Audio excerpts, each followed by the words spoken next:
Assalamualaikum warahmatullahi wabarakatuh. Waalaikumsalam warahmatullahi wabarakatuh. Alhamdulillahillazi anzala al-Qur'an hudan lin-nasi wa bayyinatin minal huda wal furqan.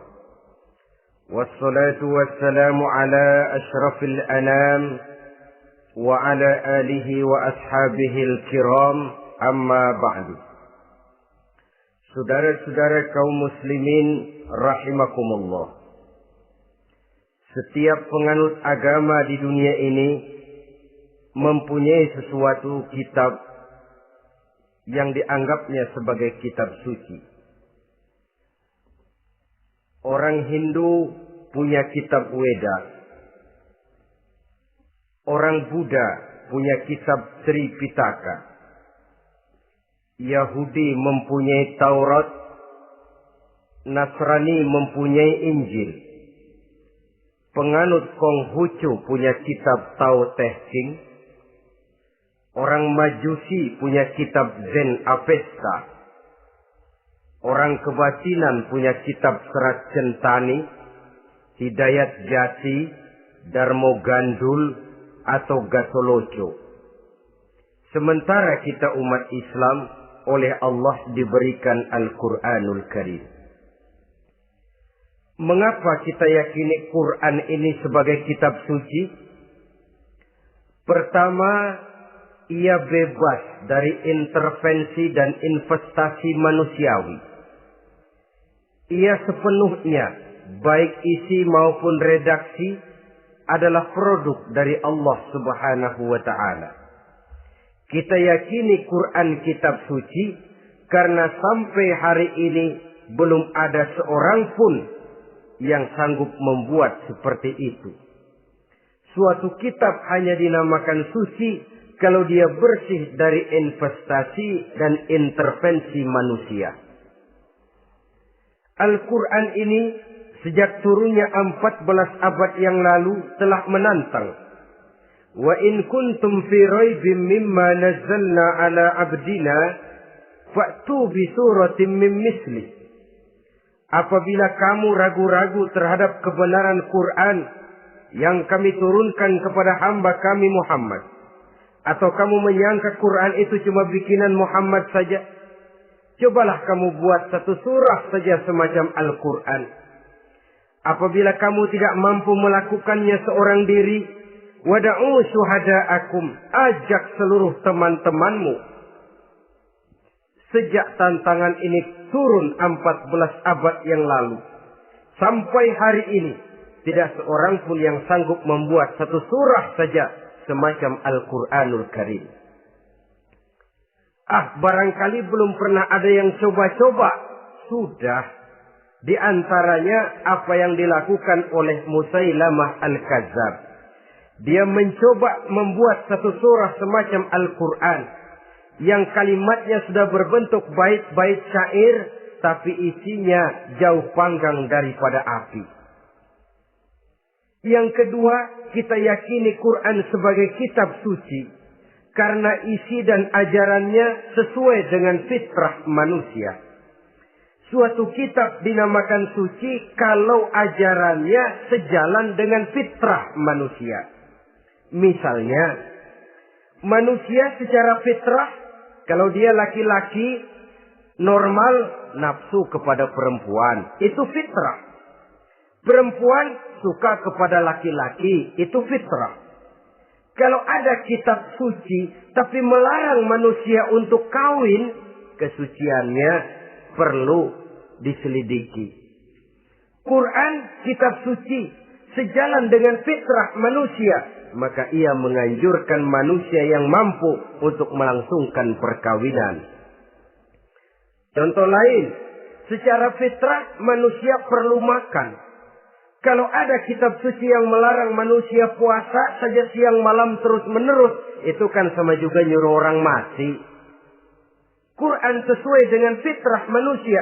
Maka dalam Islam puasa wisol, puasa ngableng, apa itu istilahnya, puasa nyambung, Dari pagi sampai sore, sampai malam, sampai pagi lagi puasa terus. Bukan saja tidak boleh, malah haram hukumnya. Kenapa? Itu bertentangan dengan fitrah manusia. Yang ketiga, kita yakini Quran sebagai kitab suci karena isinya tidak kontroversial. Isinya tidak saling bertentangan satu sama lain. Di ayat manapun, Quran mengajarkan Allah itu Esa. Satu kali dia berkata haram, dia akan tetap berkata haram. Isinya tidak kontroversial. Sebab kalau ada kitab suci, di satu pihak mengajarkan Tuhan Esa, di lain ayat mengajarkan Tuhan 3, di lain ayat lagi mengajarkan Tuhan 4, kitab kacau namanya. Bagaimana suatu kitab bernama suci kalau isinya kontroversial satu dengan lainnya? Dari 3 kriteria inilah kita yakini Quran sebagai kitab suci. Masalah yang akan kita bicarakan pada pertemuan kita kali ini, bagaimana sikap kita terhadap Al-Quranul Karim sebagai kitab suci. Berangkat dari sebuah hadis di mana Rasulullah Sallallahu Alaihi Wasallam pernah memberikan tawaran. Beliau bersabda, "Man ja'ala al-Qur'ana amamahu qadahu ilal jannah, wa man ja'ala al-Qur'ana khalfahu saqahu ilan nar." Siapa yang menjadikan Quran sebagai imam, maka Quran akan membimbing dia ke dalam surga. Tetapi siapa yang menjadikan Quran sebagai makmum, maka Quran akan mendorong dia ke dalam neraka. Pilihan terserah kita.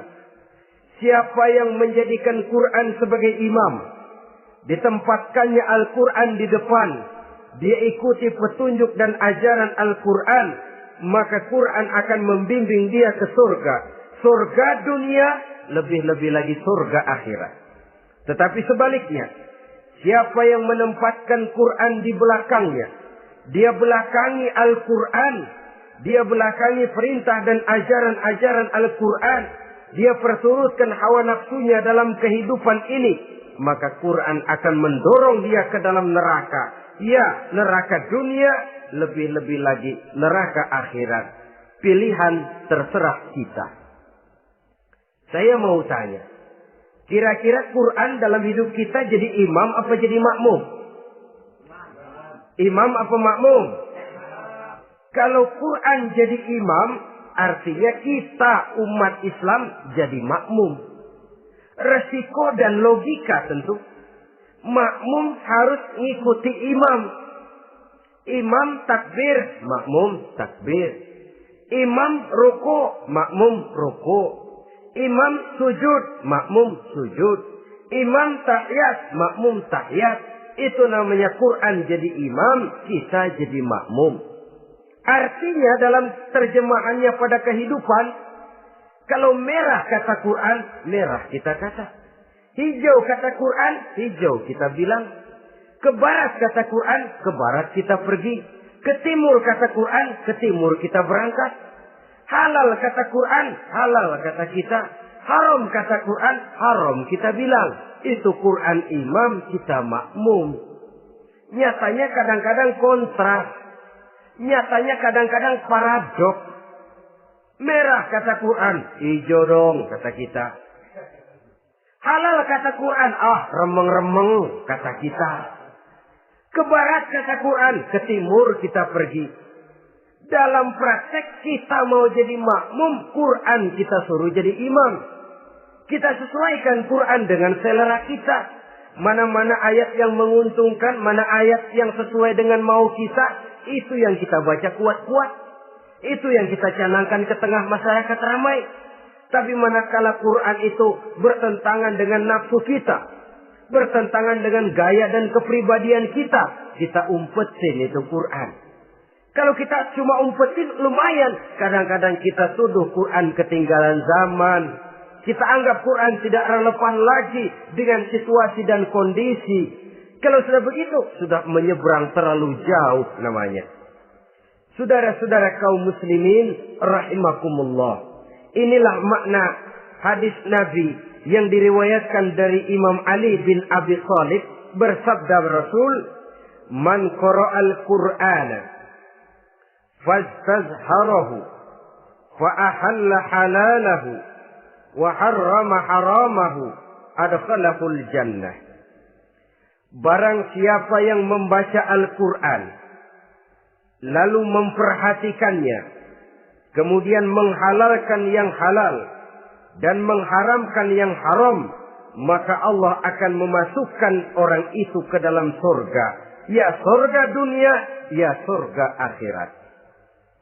Apabila kita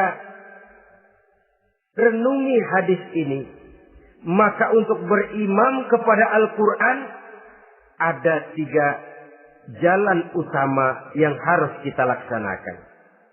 Pertama, dari kalimat man qara'al Qur'an, barang siapa yang membaca Al-Quran. Ini artinya siapa yang ingin menjadikan Quran sebagai imam di dalam kehidupan, jalan pertama yang harus ditempuhnya menanamkan kegemaran membaca Al-Quranul Karim. Al-Quran gharibun fima baina qaumin la yaqra'una. Quran akan jadi asing, Quran akan jadi aneh kalau terletak di tengah rumah orang Islam yang tidak suka membaca Al-Quranul Karim. Jadi langkah pertama, tanamkan kegemaran membaca Al-Quran. Saya tidak menyalahkan kalau remaja kita gandrung kepada Stevie Wonder. Baik kalau mereka senang kepada suara emasnya Michael Jackson atau suaranya Madonna. Tapi kalau sampai harus mengalahkan kecintaan mereka kepada membaca Al-Quran, ini ironi. Sebagai orang tua, kalau anak-anak kita buta huruf Latin, katanya menghambat pembangunan. Bahkan pemerintah saja menggalakkan bebas 3B itu. Buta aksara diantaranya, supaya rakyat bisa membaca huruf Latin. Kalau anak-anak kita buta huruf Latin, katanya menghambat pembangunan. Bagaimana kalau anak-anak kita buta huruf Quran? Jelas saja menghambat proses kesadaran dan kebangkitan dari dunia Islam itu sendiri. Satu contoh ringan.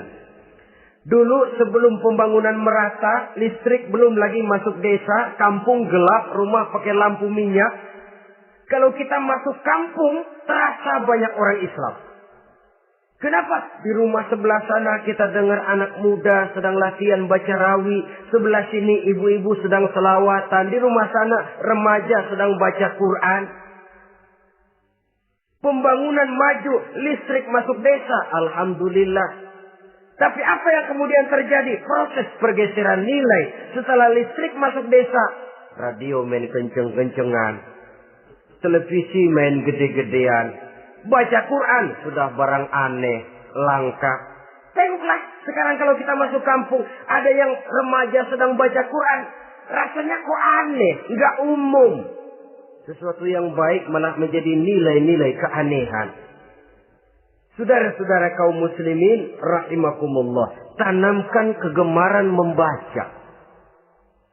Dalam satu hadis Nabi pesan, nawiru buyutakum bitilawatil Quran. Sinari rumah tanggamu dengan bacaan Quran.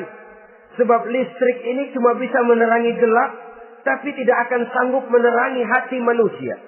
Quran produk Allah dibaca dalam segala keadaan, tepat dan pantas.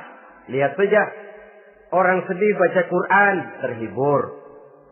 Orang gembira baca Quran, tidak lupa diri. Di rumah mewah ada yang baca Quran, bagus. Di gubuk reot di pinggir kali ada yang baca Quran, cocok. Orang kawin dibacakan Quran, bagus. Orang mati dibacakan Quran, tidak jelek.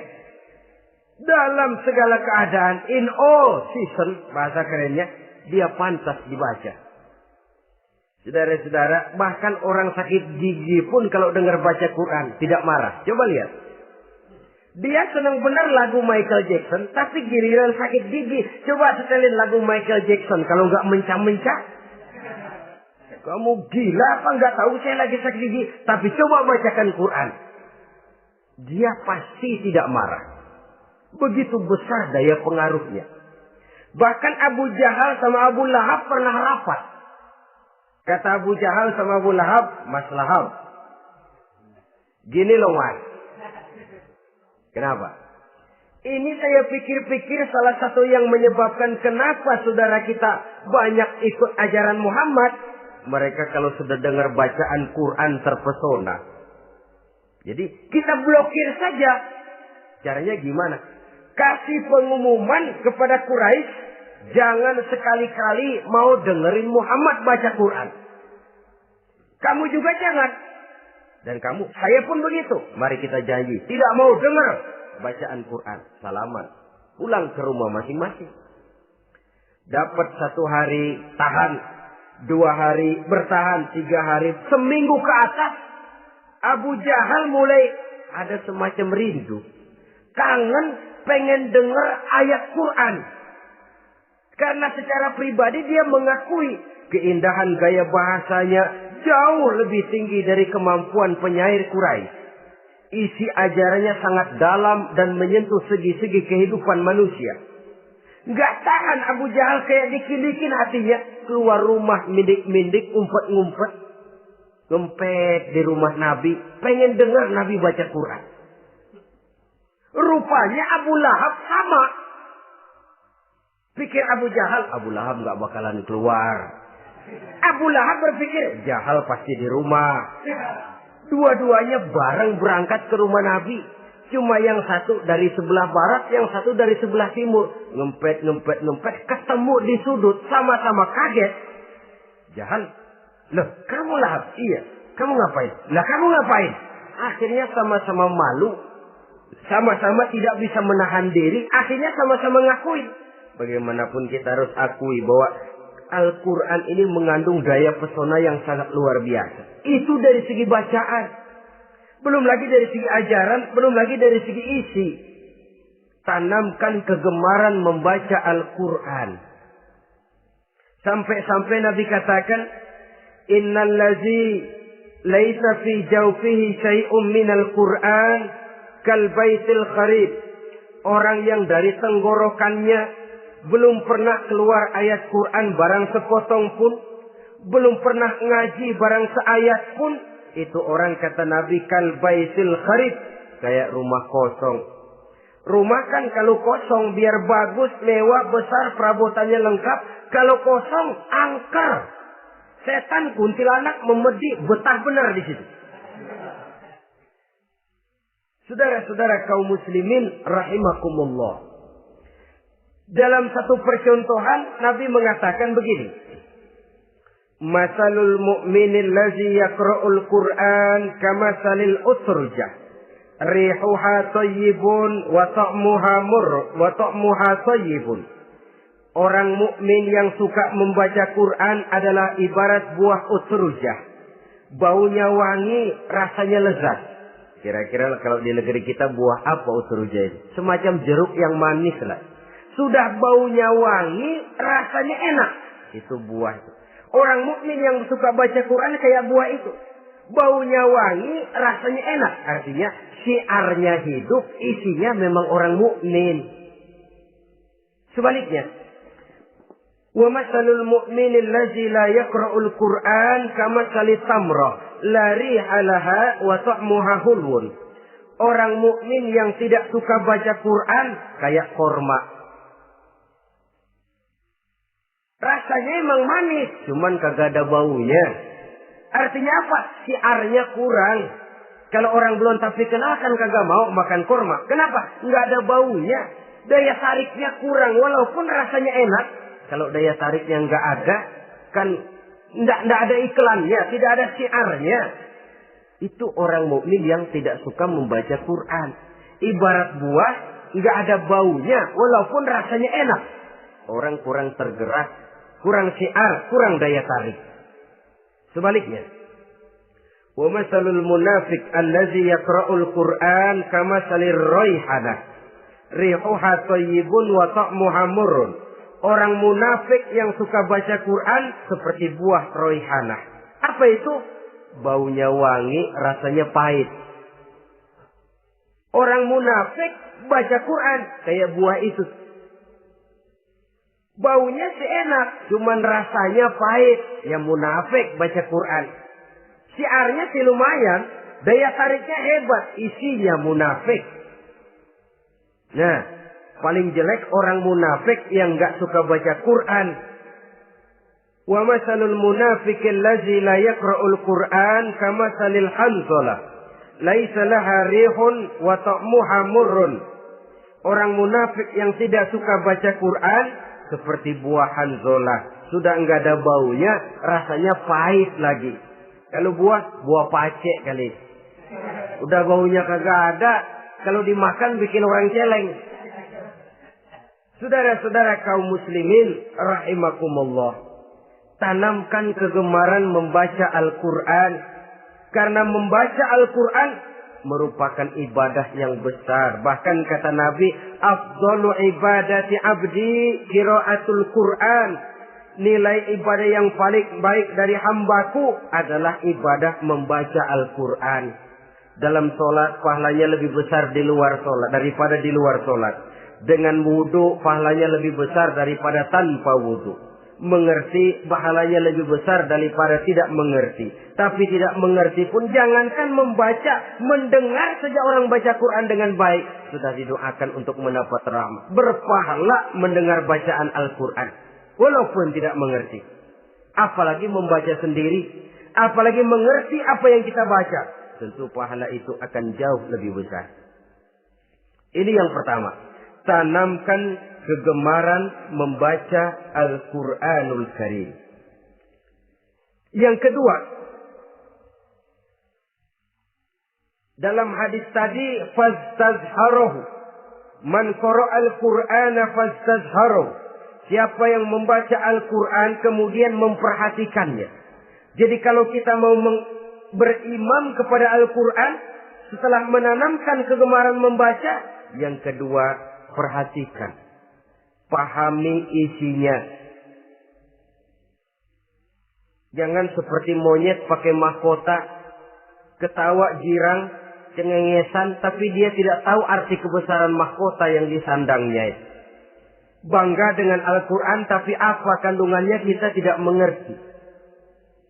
Untuk memahami Al-Quran ini, caranya bagaimana? Tentu mudah saja. Seperti contoh, kalau kita ingin mengerti caranya bikin tahu, jangan bertanya kepada montir mobil. Montir mobil ahli betul urusan mesin. Tapi kalau urusan tahu, tanya dong tukang tahu. Untuk mengerti rahasia dan seluk-beluk Al-Quran, kita harus bertanya kepada orang yang memahami seluk-beluk Al-Quran. Para ulama, para kiai, para ustadz. Yang kita tahu kualitas keilmuannya, kita yakini loyalitas dan integritasnya kepada Islam ini. Kenapa? Ayat-ayat Quran itu elastis. Dia dibawa kemana saja mau. Ditafsirkan menurut kemauan orang bisa. Paling celaka kalau yang belajar tidak punya dasar, yang mengajar punya maksud lain. Sesat dan menyesatkan. Yang ngajar punya nafsu ambisi. Yang belajar tikus budak. Yang memang tidak punya dasar apa-apa. Sekali belajar langsung tafsir. Cara wudhu yang baik saja belum ngerti. Cara rukuk dan sujud yang baik saja belum bisa. Yang membatalkan sholat apa ndak bisa, ndak ngerti. Sekali langsung. Enggak, supaya kita langsung saja belajar langsung Al-Quranul Karim. Tidak jelek. Cuma akan lebih baik kalau sebelumnya ada unsur penunjang dari nilai-nilai keilmuan dalam Islam ini. Disinilah perlunya menghidupkan majelis-majelis taklim. Sebab kalau Al-Quran hanya dipahami dan dikutak-kutik menurut maunya rasio saja, kekuatan rasio terbatas. Saya akan khawatir nantinya akan timbul pendapat-pendapat di mana Al-Quran disesuaikan dengan otak. Bukan otak ngikuti Quran, tapi Quran disuruh ngikuti otak. Contoh yang dekat saja. Kalau saudara ngukur kayu pakai meteran, itu kira-kira meteran ikut kayu, apa kayu ikut meteran? Ayo, kira-kira kayu ikut meteran, apa meteran ikut kayu? Meteran ikut kayu. Bagus. Kalau meteran ikut kayu, artinya nggak ada meteran benar di dunia ini. Kayunya kependekan, meterannya dipotong. Kan begitu loh. Meteran ikut kayu namanya. Bukan meteran ikut kayu, tapi kayu yang harus ikut meteran. Otak harus ikut wahyu. Jangan wahyu disuruh ikut otak. Manusia ikut Quran, jangan Quran disuruh ikut manusia. Dan kaum orientalis, ya, orang barat di luar Islam yang mendalami, mempelajari Islam dengan tujuan mencari kelemahan Islam untuk menghantam umat Islam. Itu sengaja mencari ayat-ayat yang mereka kumpulkan untuk menghantam umat Islam. Supaya mereka meragukan Qurannya untuk kemudian pada suatu saat meninggalkan Quran sama sekali. Timbullah pendapat ada ayat Quran yang sudah tidak sesuai lagi katanya dengan situasi dan kondisi. Seolah-olah otak manusia sudah jauh lebih pintar daripada Al-Quranul Karim. Saudara-saudara kaum muslimin rahimakumullah. Inilah yang kita berlindung dari Allah. Sebab secara demikian dengan kata lain kita secara tidak sadar sudah mengurangi kemahamutlakan dan kesempurnaan dari Allah Subhanahu wa taala. Untuk memahami Al-Qur'an maka kita harus bertanya kepada ahlinya, mengaji, menghidupkan majelis-majelis taklim. Jangan sampai Al-Qur'an menjadi awam di tengah masyarakat Islam sendiri. Ini jalan yang kedua, memahami isinya. Sehingga dengan demikian, manakala Al-Quran dibacakan orang, pemikiran kita tidak lagi terpusat kepada kemerduan suara orang yang membaca, tapi tertuju kepada isi yang dikandungnya. Sehingga dalam kondisi semacam itu, boleh jadi tiap kali dibacakan Al-Quran, nilai iman makin tambah. Kita dengar orang baca, Alam taro kaifa fa'ala rabbuka bi ashabil fil. Terbayang oleh kita bagaimana Raja Abrahat dengan pasukannya mau menghancurkan Ka'bah. Bagi Allah cukup menurunkan burung ababil. Hancur lebur Abrahat, raja besar dengan seluruh pasukan gajahnya. Berantakan dibuatnya cuma dengan burung ababil. Allah maha besar, Allah maha kuasa. Tambah iman. Kalau tidak, ya seperti yang banyak terjadi.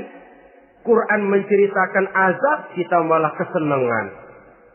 Walakum azabun alim. Kamu akan mendapat azab yang pedih. Kita teriak di pojokan, toyib, toyib. Allah, alhamdulillah. Digambarkan azab malah baik-baik. Bahwa kita suka, kita gemar kepada bacaan Quran dengan suara yang merdu, alhamdulillah. Akan lebih baik lagi kalau kita mengerti apa yang dibacanya. Sebab perintah membaca tersirat makna perintah untuk memahami. Perintah memahami tersirat makna untuk mengamalkan. Dengan kata lain, kita hanya bisa mengamalkan Quran dengan baik kalau kita mengerti isinya. Kita hanya bisa mengerti isinya kalau kita rajin membacanya. Baik membaca yang tersirat, baik membaca yang tersurat dengan petunjuk para alim ulama, para kiai, dan orang-orang yang ahli di bidang itu. Saudara-saudara kaum muslimin rahimakumullah. Inilah jalan kedua. Upayakan memahami isinya. Hidupkan kajian-kajian agama. Hidupkan majelis-majelis taklim. Jangan sampai Al-Quran asing di hati kita sendiri. Jangan sampai kita awam terhadap makna kandungan dan ajaran Al-Quran. Sementara kita yakini bahwa dialah yang akan bisa membimbing kita menuju kebahagiaan sejak dari dunia sampai ke akhirat nanti. Jalan ketiga untuk berimam kepada Al-Quran. Setelah menanamkan kegemaran membaca, lalu berupaya memahami isinya. Yang ketiga adalah mengamalkannya dalam kehidupan sesuai dengan kemampuan yang kita miliki. Quran tidak akan membawa berkah Kalau ajaran yang terkandung di dalamnya kita baca, tapi kemudian kita injak-injak dalam praktek kehidupan. Quran mengatakan riba haram, tapi praktek kita dalam hidup malah senang betul kepada riba. Quran mengajarkan jagalah kesatuan persatuan dan ukhuwah Islamiyah. Praktek yang kita lakukan malah centang perenang, malah saling bertolak belakang, malah kadang menjegal kawan seiring, menggunting dalam lipatan, ramai kita dengan kita. Lalu kelemahan pun menjadi kenyataan di mana-mana. Quran sekali lagi tidak akan membawa berkah kalau yang kita baca kita injak-injak. Tentang pengamalan Al-Quran ini, Allah Subhanahu wa ta'ala mengklasifikasi manusia dalam firman-Nya. Tsumma awrasna al-kitaba allazina istafaina min ibadina. Kemudian kami wariskan Al-Quran ini kepada hamba-hamba kami yang kami pilih. Ya Allah, coba saja kita lihat ayat ini. Quran kitab pilihan. Diberikan kepada umat pilihan, yaitu kita-kita ini. Lalu bagaimana umat pilihan ini setelah menerima Al-Quran? Terbagi dalam 3 kelompok besar. Pertama kata Allah, فَمِنْهُمْ ظَالِمٌ لِنَفْسِهِ. Di antara mereka ada yang setelah menerima Al-Quran, kemudian zalim kepada dirinya sendiri. Artinya, hanya mulutnya saja yang menerima Al-Quran, tapi perbuatannya menginjak-injak Al-Quran. Orang semacam ini tidak zalim kepada Allah, tidak zalim kepada Rasulullah, tetapi orang semacam ini zalim kepada dirinya sendiri. Dia terima Quran dengan mulutnya, tapi dia injak-injak Quran dengan perbuatannya. Na'udzubillah summa na'udzubillah. Kelompok yang kedua, faminhum muqtasid. Di antara mereka ada yang setelah menerima Al-Quran lalu muqtasid. Muqtasid ini 50-50. Ngambil jalan tengah. Ajaran Quran dipakai, ajaran setan dikerjain. Artinya juga perintah Quran oke, larangan Quran ho-oh. Saudara-saudara, malaikat bingung bagaimana monternya nih anak ini. Perintah Quran dikerjain, larangan Quran juga dikerjain. Ini muqtasid. Nah, yang ideal adalah golongan yang ketiga kata Allah, wa minhum sabiqun bil khairati biiznillah. Di antara mereka ada lagi yang setelah menerima Al-Quran lalu berlomba-lomba melaksanakannya, berlomba-lomba mengamalkan kebaikan, dan itu hanya bisa terjadi biiznillah, dengan izin dari Allah. Hidayah, saudara-saudara. Berapa banyak orang yang mengerti Quran, tapi hidupnya jauh dari cahaya Quran. Berapa banyak orang yang ahli Quran, tapi cahaya Quran tidak menerangi kehidupannya. Berapa banyak orang yang ahli hukum, tapi bikin bingung masyarakat dengan fatwanya. Saudara-saudara kaum muslimin, kenapa bisa terjadi? Itu tidak ada hidayah, tidak biiznillah, tidak ada izin dari Allah. Maka bisa membaca Quran, alhamdulillah. Bisa memahaminya, kita bersyukur kehadirat Allah. Lebih penting dari itu, kita mohon hidayah agar bisa mengamalkannya sesuai dengan kemampuan kita. Saudara-saudara kaum muslimin rahimakumullah. Mana yang lebih banyak di zaman kita sekarang ini? Kita bisa analisa. Ada yang menerima Quran hanya dengan mulutnya saja. Kalau ditanya, Tuhanmu siapa? Allah. Kiblatmu mana? Ka'bah. Saudaramu siapa? Umat Islam. Kitab sucimu apa? Quran. Kamu bisa baca? Enggak. Ya, kalau cuma enggak bisa baca, barangkali kadang-kadang Quran saja pun tidak punya. Ini yang ironi, ini yang menyedihkan. Saudara-saudara kaum muslimin rahimakumullah. Tanpa melaksanakan konsepsi Al-Quran di dalam kehidupan, maka kesenangan kita membacanya, pengertian kita tentang Al-Quran barangkali tidak akan bisa berbuat terlalu banyak di dalam kehidupan. Maka sekarang ini sudah ada terjemahan Quran dalam bahasa Indonesia, dalam bahasa daerah, dalam bahasa Inggris, Belanda, bahkan Jerman, yang masih harus terus dan selalu ditingkatkan terjemahan Quran di dalam kehidupan. Dengan kata lain, kita umat Islam menunggal dengan Quran kita. Jangan cuma jadi kebanggaan Islam tinggi, tidak ada yang lebih tinggi dari Islam. Quran kitab suci, tidak ada yang bisa menandinginya. Qurannya, tapi umatnya. Kadang-kadang kita ini jauh panggang daripada api. Kita bersyukur musabaqah tilawatil Quran dihidupkan dengan biaya bermiliar rupiah. Sejak dari tingkat kelurahan, kecamatan, wali kota, provinsi, sampai kepada tingkat nasional. Untuk menanamkan kegemaran membaca Quran. Setelah itu, hendaknya diadakan peningkatan dengan upaya memahaminya. Sehingga pada suatu saat, boleh kita adakan musabaqah pengamalan Quran. Hadiahnya sudah langsung dari Allah sendiri. Ini yang kita perlu berlomba.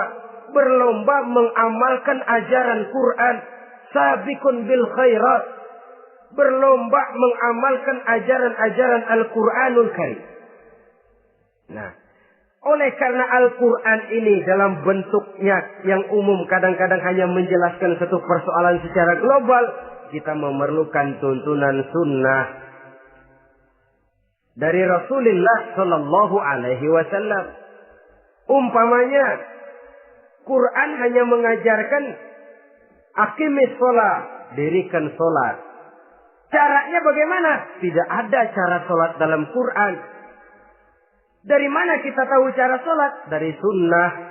Itu sebabnya selain Al-Quran sebagai sumber utama, kita memerlukan sunnah. Bahwa sholat pakai takbiratul ihram di Quran tidak ada. Bahwa sholat pakai tahiyat dalam Quran tidak ada. Jadi kalau orang cuma Quran saja, tidak ada sunnah itu. Ya bagaimana kita bisa sholat? Quran cuma mengatakan wa atimul hajja wal umrata lillah, laksanakan haji dan umrah karena Allah. Bagaimana manasik haji? Bagaimana cara sa'i? Bagaimana cara wukuf? Bagaimana cara melontar? Tidak ada dalam Quran. Yang memuat itu tidak lain sunnah. Untuk memahami Quran dan sunnah ini, kita memerlukan orang yang menguasai Quran dan sunnah. Oleh karena itu, kita perlu petunjuk kepada para ulama. Itu sebabnya Quran sendiri mengatakan, wa in tanaza'tum fi syai'in farudduhu ila Allahi wa rasulih. Apabila kamu berbeda pendapat tentang suatu persoalan, kembalikan kepada Allah dan Rasulnya. Kembalikan kepada Allah, artinya kembalikan kepada Quran. Kembalikan kepada Rasul, maksudnya kembalikan kepada sunnah. Siapa yang mengerti Quran dan sunnah? Para ulama yang kualitas ilmunya kita yakini, loyalitas dan kredibilitas serta integritas keislamannya bisa menjadi panutan. Saudara-saudara kaum muslimin rahimakumullah. Dengan demikian, kalau orang berkata, langsung saja memahami Quran. Sekarang kan sudah banyak terjemahannya. Tidak usah lewat ulama-ulamaan. Saya tidak mencela, cuma agak mengkhawatirkan. Kalau dia memahami Quran cuma sekedar lewat terjemahannya saja, sangat mungkin jadi dia bisa salah paham. Kita memerlukan bantuan sunnah. Kita memerlukan petunjuk para ulama yang menguasai di bidang itu. Kembalikan kepada Quran dan sunnah. Artinya bertanya kepada orang yang memahami Quran dan sunnah. Loh, dengan begitu kan akan terjadi perbedaan pendapat. Perbedaan pendapat sesuatu yang halal sepanjang tidak menyebabkan kita berpecah belah. Halal berbeda pendapat. Asal diletakkan pada proporsinya. Apalagi kalau perbedaan pendapat itu cuma masalah teknis, bukan masalah prinsip. Kenapa tidak pulang saja kepada tuntunan Quran? Lana a'maluna wa lakum a'malukum. Kami akan mengamalkan amalan yang kami yakini benarnya. Saudara persilahkan mengamalkan amalan yang saudara yakini benarnya. Sama-sama punya alasan, sama-sama punya dalil. Tidak usah saling menyalahkan. Tidak usah saling mengklaim, merasa yang paling benar, orang lain salah semua. Kemukakan argumen, jangan sentimen. Harus dengan semangat mencari kebenaran, bukan untuk mencapai kemenangan. Kalau sentimen lebih penting dari argumen. Kalau kemenangan lebih diutamakan dari mencari kebenaran. Yang berlaku kadang-kadang gengsi. Kalau sudah gengsi, yang bicara emosi. Kalau sudah emosi, istilah kita di kampung, ngambek. Gedean ilmunya sama ambeknya. Kadang-kadang, saya kalau nggak jadi imam, nggak mau sembahyang di situ. Kalau nggak jadi imam, orang lain dianggapnya kagak sah sembayangnya. Pokoknya kalau nggak ngaji sama saya, Islamnya kurang benar. Mengklaim. Perbedaan pendapat wajar, halal, asal tidak menyebabkan kita berpecah belah. Dan sewajarnya kita lebih berusaha mencari titik pertemuan, memperbesar persamaan, dan bukan mengutak-utik perbedaan. Kadang-kadang inilah penyakit kita nih. Satu kunut, satu tidak sembahyang subuhnya. Bisa RT. Satu usoli, satu tidak. Bisa RW. Satu azan sekali Jumatan, satu dua kali. Bikin masjid lagi. Kenapa bukan persamaannya yang dicari? Kenapa justru perbedaannya yang diperbesar? Yang masalah macam ini sampai kiamat tidak pernah selesai. Kan lebih baik kalau kita ditanya orang, Pak, sholat subuh itu pakai kunut apa tidak sih? Kalau saya pakai. Kalau yang tidak pakai kunut bagaimana Pak? Betul, kata yang tidak pakai. Jadi yang pakai kunut betul. Betul, karena saya pakai kunut. Yang tidak juga betul. Betul, kata yang tidak pakai. Kalau yang kunut betul, yang tidak kunut betul. Lalu yang salah yang mana Pak? Yang salah yang subuh nggak sembahyang. Lebih objektif, proyek garapannya ada, umat tidak berpecah belah. Ini yang konyol, kadang-kadang khutbah Jumat pakai membongkar khilafiyah, menghantam tahlil, menghantam kunut. Selesai sembahyang Jumat, apa yang terjadi? Umat resah, masyarakat gelisah, polemik timbul, masalah tidak terselesaikan. Orang jadi khotib itu raja dalam mimbar Jumat, siapa yang mau bantah dia? Kalau memang mau buka itu persoalan khilafiyah, buka dalam forum khusus. Adakan pengajian, jelaskan masalahnya secara luas, mendasar. Jangan mengklaim dan memponis. Berikan kebebasan kepada umat untuk menilai masalahnya selesai. Yang tidak puas bisa bertanya. Saudara-saudara, sudah lewat masanya kita meributkan soal itu. Sudah datang waktunya di mana kita lebih mementingkan dan membicarakan masalah-masalah yang lebih mendesak dihadapi oleh umat. Kemiskinan misalnya, kebodohan misalnya, keterbelakangan umpamanya, peluang untuk mendapatkan pendidikan yang layak bagi anak-anak kita yang berotak cerdas tapi tidak punya kemampuan ekonomi umpamanya. Itu akan lebih objektif ketimbang kita membicarakan masalah-masalah yang sampai kiamat tidak akan pernah selesai. Yang hanya akan menyebabkan kita menjadi lemah, persatuan koyak, solidaritas sosial lalu menurun, saling curiga menjadi tumbuh karenanya, dan pada akhirnya kita tidak akan pernah bisa berbuat banyak. Untung kalau tidak menjadi tertawaan bagi orang yang berdiri di luar pagar. Saudara-saudara kaum muslimin rahimakumullah. Sekali lagi, Al-Quran tidak akan membawa berkah kalau yang kita baca, kita injak-injak. Oleh karenanya, untuk berimam kepada Quran ini, sekali lagi pertama, tanamkan kegemaran membaca. Yang kedua, upayakan memahami isinya melalui bimbingan orang yang ahli bidang itu. Yang ketiga, amalkan sesuai dengan kemampuan. Sebab itu ada prinsip, kalau isi suatu hadis nampaknya bertentangan dengan otak, kesohihan hadis itu boleh diperiksa. Tapi kalau ayat Quran nampaknya bertentangan dengan otak, otaknya yang harus diperiksa. Jangan Qur'annya lalu disesuaikan dengan otak. Sebab kalau kita sudah berani berteori, ada ayat Quran yang tidak sesuai dengan keadaan. Ayat yang mana? Yang ini. Tahun depan tambah lagi. Tahun depan tambah lagi. Makin lama makin habis Al-Quran itu. Yang perlu diperbarui cara kita memahami Quran. Bukan dengan mengemukakan teori ayat Quran kehilangan relevansi. Cara kita memahami barangkali yang kurang relevan. Dalam situasi, dalam konteksnya dengan situasi dan kondisi. Jangan lupa, Al-Quran ini kan untuk semua umur. Dia bisa dipahami secara filosofis, dia bisa dipahami dengan kacamata orang awam. Tingkat kemampuan berpikir orang tidak semuanya sama. Kalau semua orang kita mau ajak berfilsafat, merenung dalam-dalam, menerawang tinggi-tinggi, ialah buat mereka yang terjangkau oleh perguruan tinggi.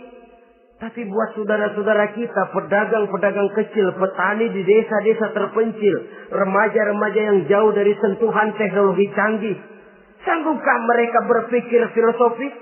Sementara mereka merupakan bagian terbesar dari kondisi umat ini.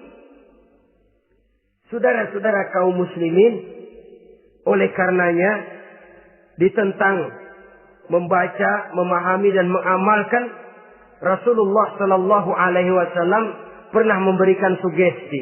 Beliau bersabda, "In aradtum aisas su'ada," apabila kamu menginginkan kehidupan yang bahagia, hidup seperti hidupnya orang-orang yang bahagia, dan tentu ini keinginan kita semua. Wa mautas syuhada, dan menginginkan mati sebagai matinya para syuhada, para pahlawan pembela agama, orang yang mati syahid. Wah, ini sudah tidak duanya ini. Hidup mulia, mati syahid. Dapat dua-duanya. Wan najata yaumal hasri, dan ingin mendapat keselamatan pada hari hasyar, hari pengumpulan manusia di padang mahsyar. Wazilla yaumal harri, dan mendapat perlindungan dari Allah pada hari yang sangat panas. Wal huda minadh dhalalah, dan mendapat petunjuk dari kesesatan. Nah, ini keinginan semua orang. Kan yang kita cari apa sih? Hidup bahagia. Biar tidak kaya asal bahagia, sudah enak. Lalu apa lagi? Matinya sebagai syahid. Kemudian di hari pengumpulan nanti mendapat keselamatan. Lalu pada saat orang lain kepanasan kita mendapat perlindungan. Kemudian orang lain kebingungan kita mendapat petunjuk.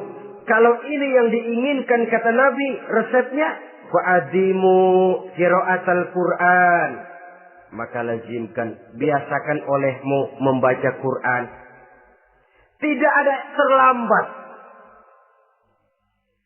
Idealnya memang dari kecil, sebab lidah kalau sudah kaku berat. Disuruh baca innallaha laghaniyun hamid. Lidahnya berat. Innallaha lampuniyun hamid. Lampuniyun.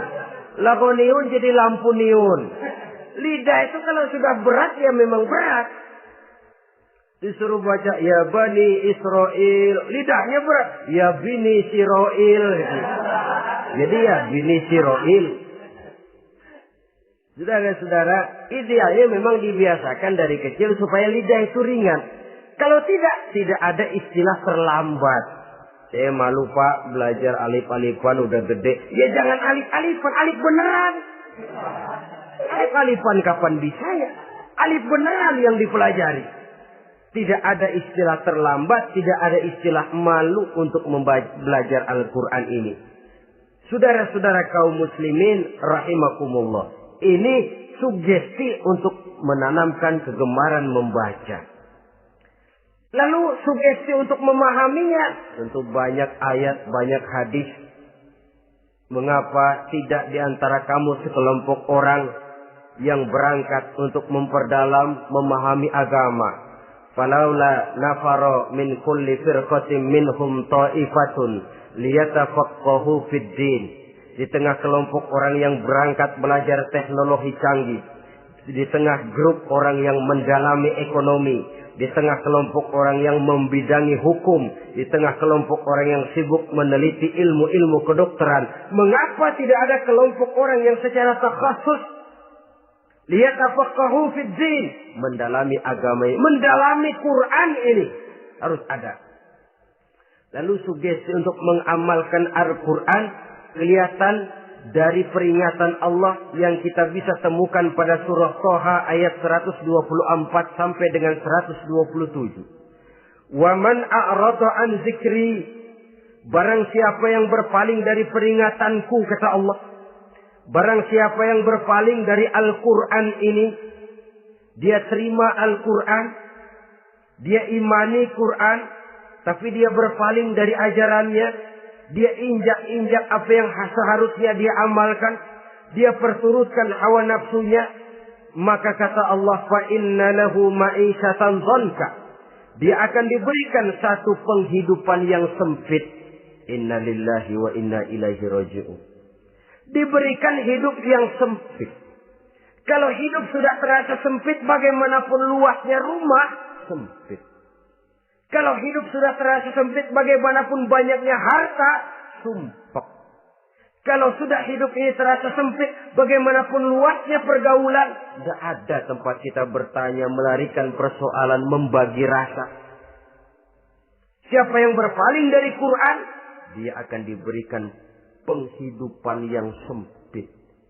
Bukan dagangnya tidak untung, bukan kerjanya tidak digaji, tapi kesempitan hati lebih bahaya loh dari kesempitan ekonomi. Itu di dunia. Di akhirat, wa nahsyuruhu yaumal qiyamati a'ma. Di akhirat nanti dia akan dikumpulkan oleh Allah dalam keadaan buta. Ya Allah, ya Rasul. Padahal ke akhirat kita baru tumben. Sekali ke akhirat buta. Masya Allah. Di tempat kita lahir saja, kalau tadinya kita melihat, tahu-tahu menjadi buta, kita bingung. Padahal jalan sudah pernah kita lihat, arah sudah pernah kita tahu. Bagaimana di padang mahsyar nanti? Kemana jalan yang akan ditempuh? Kepada siapa kita hendak bertanya? Mana teman, mana istri, mana anak? Buta pula kita. Satu kesengsaraan yang merupakan puncak kesengsaraan. Dikala itu orang yang semacam tadi protes. Rabbi, lima hasyartani a'ma wa qad kuntu basira. Wahai Allah, kenapa hari ini saya dikumpulkan dalam keadaan buta? Padahal ketika di dunia dulu saya melihat, saya menyaksikan gunung yang menjulang tinggi ke angkasa. Saya melihat lautan yang luas terhampar biru membentang. Saya saksikan luas tanah, sawah luas menguning. Saya saksikan keindahan alam. Di dunia saya melihat Allah. Kenapa sekarang saya dikumpulkan dalam keadaan begini? Protes dia, tidak terima dia. Allah jawab, kadzalika atatka ayatuna fanasisaha. Kata Allah, begitulah memang. Dahulunya waktu di dunia telah datang ayat-ayat kami kepadamu. Telah turun Al-Quran. Telah datang agama. Fanasisaha. Tapi kamu lupakan dia. Kamu lupakan Quran. Kamu lupakan Islam. Datang ayat, turun Quran, turun agama. Kamu belaga pilon. Kamu belaga enggak tahu. Wa kadzalikal yauma tunsa. Maka hari ini pun begitulah kamu dilupakan. Sebagaimana dulu waktu di dunia, kamu telah melupakan ayat-ayatku, melupakan kitabku, melupakan ajaran-ajaranku. Hari ini kamu pun dilupakan. Seolah-olah Tuhan cuma nggak bilang, mereka protes, Tuhan, kenapa saya buta padahal di dunia saya ngelihat. Kata Tuhan, kalau bahasa kita, lu rasain. Lu sih, kenapa dulu di dunia? Pura-pura nggak lihat. Kenapa waktu di dunia? Pura-pura nggak tahu. Kenapa waktu di dunia? Kamu lupakan Quran. Maka hari ini pun engkau kami lupakan. Wa kadzalika al-yawma tunsa. Wa kadzalika najzi man asrafa wa lam yu'min bi ayati rabbih wal azabul akhirati asyaddu wa abqa. Demikianlah kami membalas orang yang berlebih-lebihan, orang yang melampaui batas dan tidak mau beriman kepada ayat-ayat Tuhannya, dan sungguh siksa akhirat itu lebih dahsyat dan lebih kekal. Siksa dunia mungkin kelaparan, kekurangan ekonomi, kekurangan pakaian, tapi berapa hari paling lama seumur manusia?